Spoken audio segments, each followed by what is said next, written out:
Assalamualaikum warahmatullahi wabarakatuh. Bismillah, alhamdulillah, wassalatu wassalamu ala rasulillah Sayyidina wa maulana Muhammad ibn Abdillah, la hawla wa la quwata illa billah. Amma ba'd.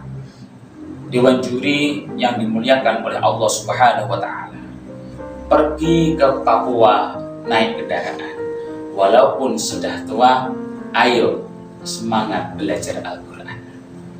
Dewan juri rahimakumullah, izinkan kami Riza Perdana Kusuma, wakil dari Kabupaten Magelang, mempresentasikan sebuah karya dalam pengembangan literasi Al-Quran dalam PAI Awal tahun 2023 ini dengan judul Pembelajaran Tahsin Tahfidz Terpadu dalam Lintas Usia dan Disabilitas di RTG An-Nur Kota Bukit.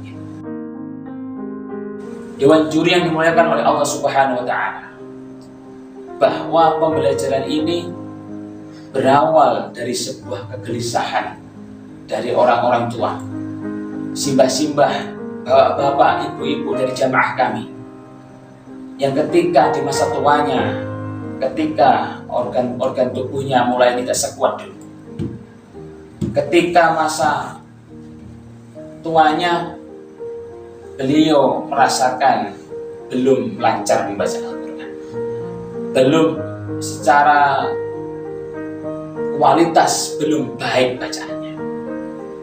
Maka dari itu, dari sebuah kebutuhan itu, pembelajaran tahsin tahfidz ini kita berikan kepada lintas usia atau lansia atau bapak-bapak yang sudah tua itu.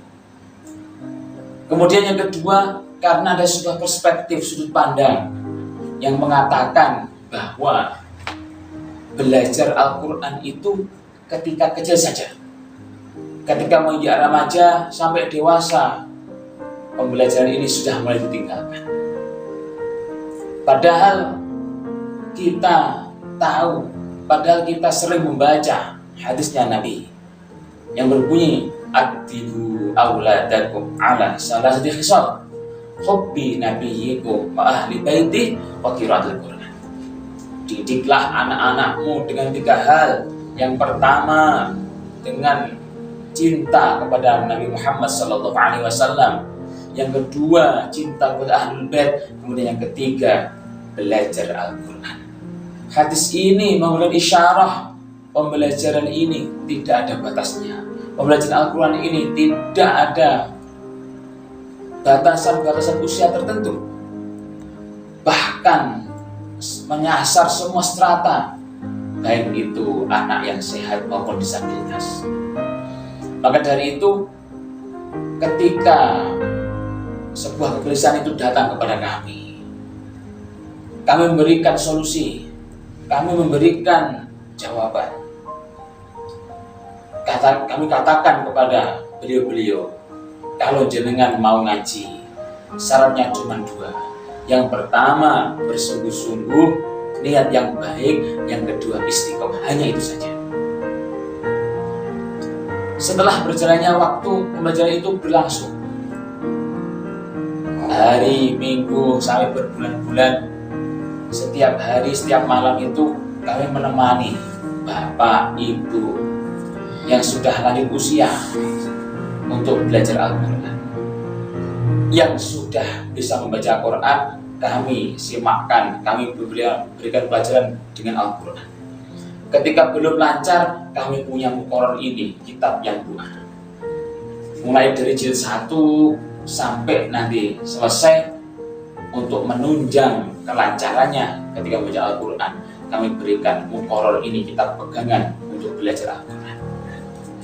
Setelah berjalannya waktu, datanglah seseorang, ada yang anak, ada yang sudah remaja, ada yang sudah tua, datang kepada kami. Seorang yang dikatakan disabilitas, karena bertiga itu dia ada yang tunanetra, ada yang tunagrahita, dan tunarungu.